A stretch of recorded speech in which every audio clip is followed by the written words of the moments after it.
Hello, welcome back to Hunter Tuned. I'm gonna bring you along for today.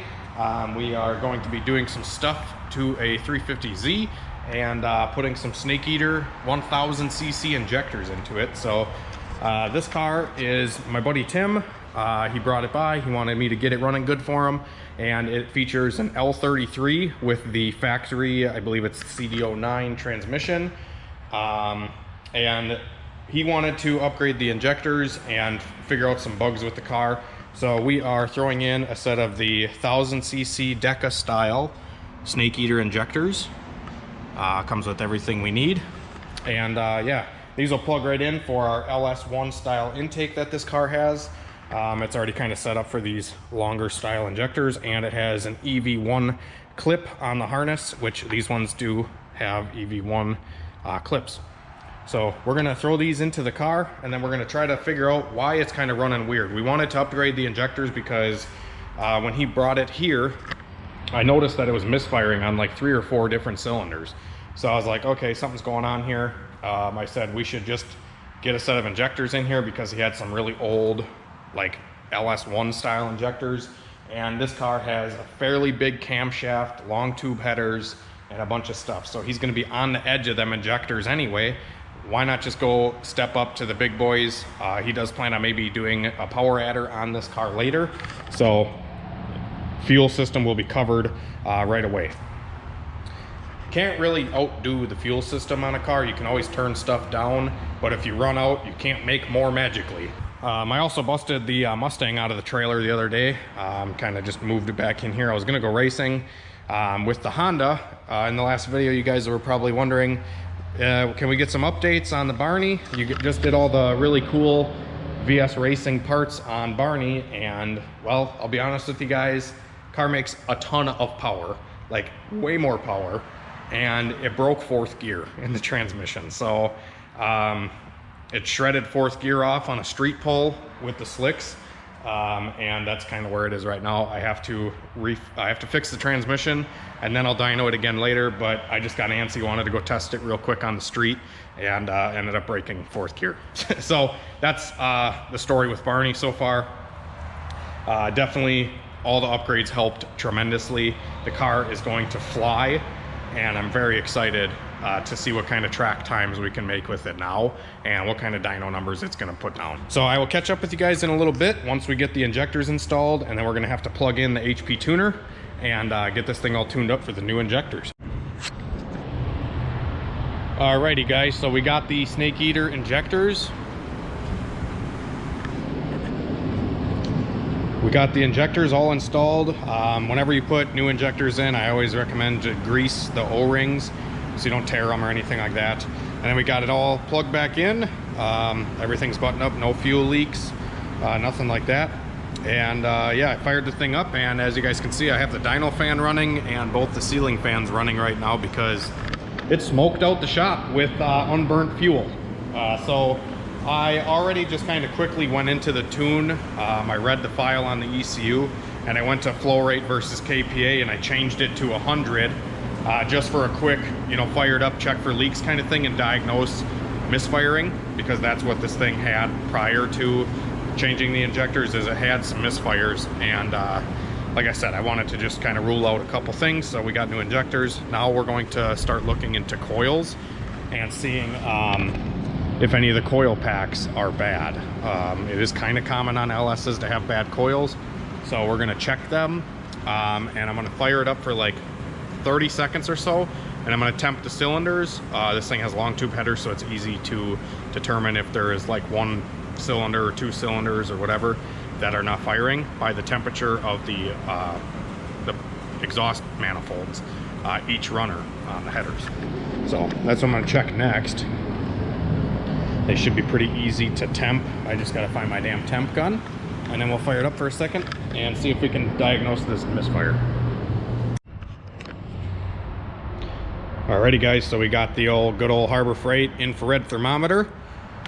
I'm gonna squeeze this guy on, turn it to Fahrenheit, because we are Americans. We're gonna temp each one. This one's at like 115 or so, 112. That one's 132. That one's 130. The back one, 130. This is before I'm gonna run it. I'm just gonna verify that they're all sort of close. A lot of times when you have a dead hole, you're gonna have variance of like 100 degrees, something kind of catastrophic. So these ones are all between like 100 and 150 right now. So we're gonna start it up quick and see what holes are hitting.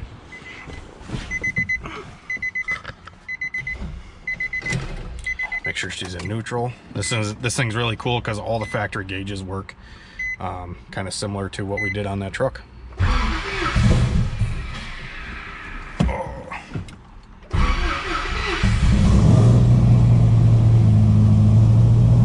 And this ECU and stuff is from Wiring Specialties, and they did the ECU for him too. So if we log, we try to log misfires. I guess there is a couple coming up now. Before there wasn't anything coming up. I'm just gonna run it for another probably 30 seconds here, if that. And this says cylinder 1, 2, and 8 are misfiring. But we'll see what the temp gun is gonna tell us.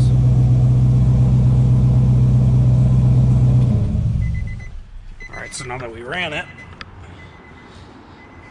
I'm gonna come out here and do the same thing, temp the cylinders, see what we got. We got 170 on that hole, 167. And we got 300 here, 240. Hang on. Yeah, 300 degrees there, 195 there, 300 back there. So let's do that one more time.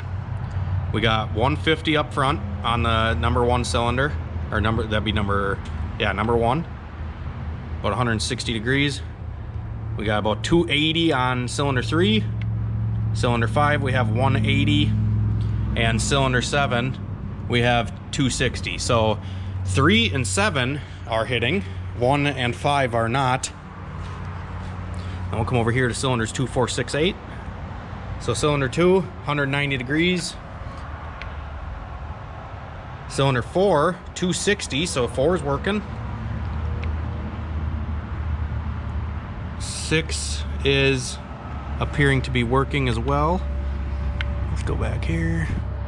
And 8 is also cold, so 8 is not hitting. 6 is hitting, it seems to be. Got like 250. That one's working.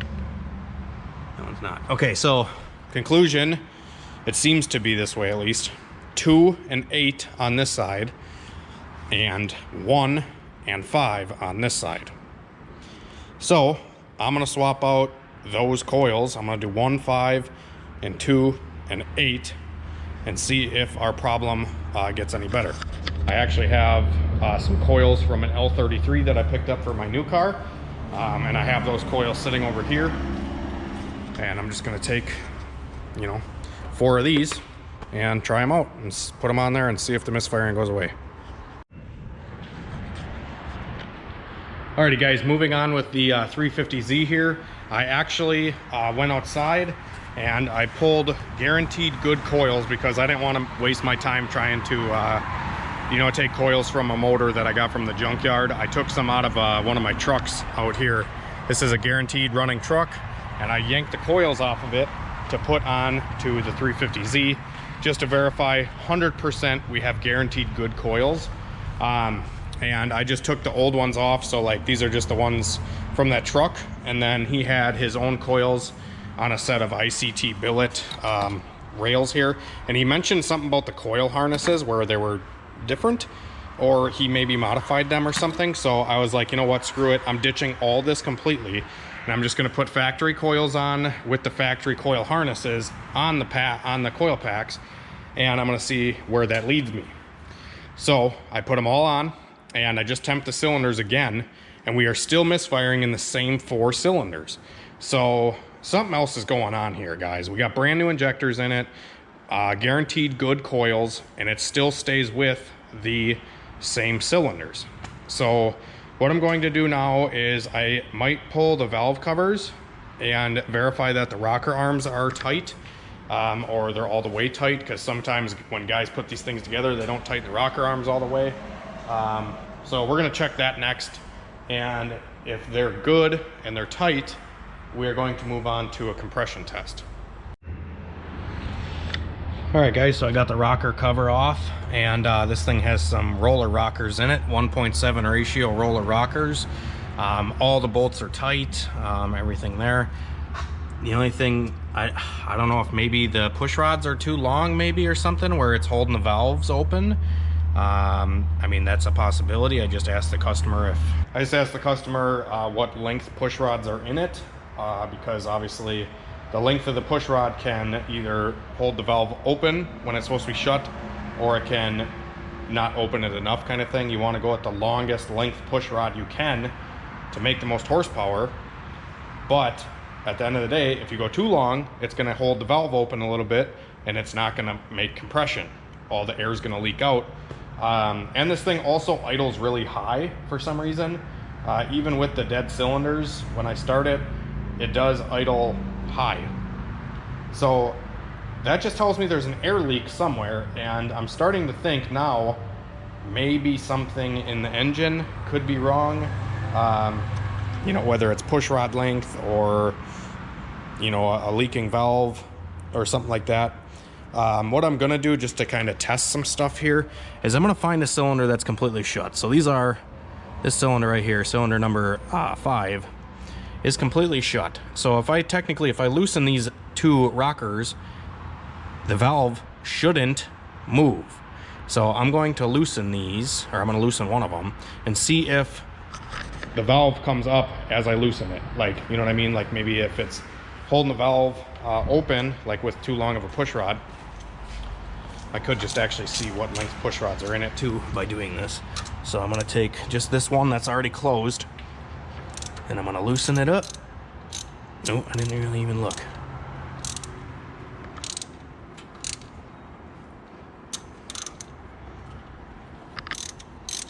So the valve did not look like it moved, but it is still a little worrisome to me. I'm gonna find out what push rods are in this thing right now.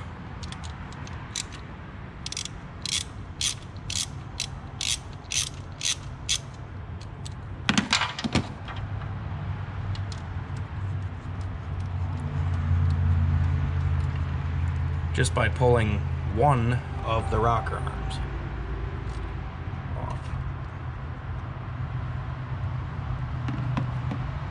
Whew, that baby's warm.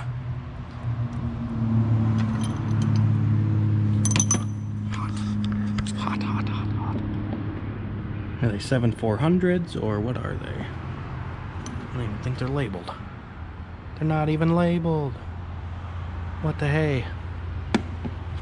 What the hey? Not labeled. Alright then. Well, the tip of the valve where the rocker arm hits is really wore out. You can see like it's never gotten a break. That's what I'm thinking. Maybe the push rods are too long.